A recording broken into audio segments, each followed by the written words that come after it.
اللهم صل على محمد اللهم صل على محمد وعلى آله وصحبه وسلم.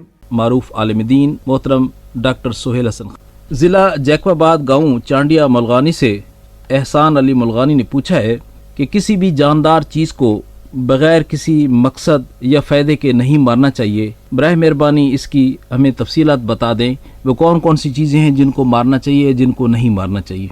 بسم اللہ الرحمن الرحیم. الحمدللہ رب العالمین والصلاة والسلام علی سید المرسلین وعلی آلہ وصحبہ اجمعین. جناب احسان صاحب، ہمیں شریعت نے اس کے بارے میں ایک واضح تصور دیا ہے اور واضح احکام دے دیے ہیں، جیسے کہ نبی کریم صلی اللہ علیہ وسلم کا یہ فرمان ہے کہ 5 قسم کے وہ حشرات ہیں یا وہ پرندے ہیں جن کو ہر جگہ پہ ختم کیا جا سکتا ہے، جس میں کوا ہے، چیل ہے، چوہا ہے، بچھو ہے، پاگل کتا ہے، سانپ ہے.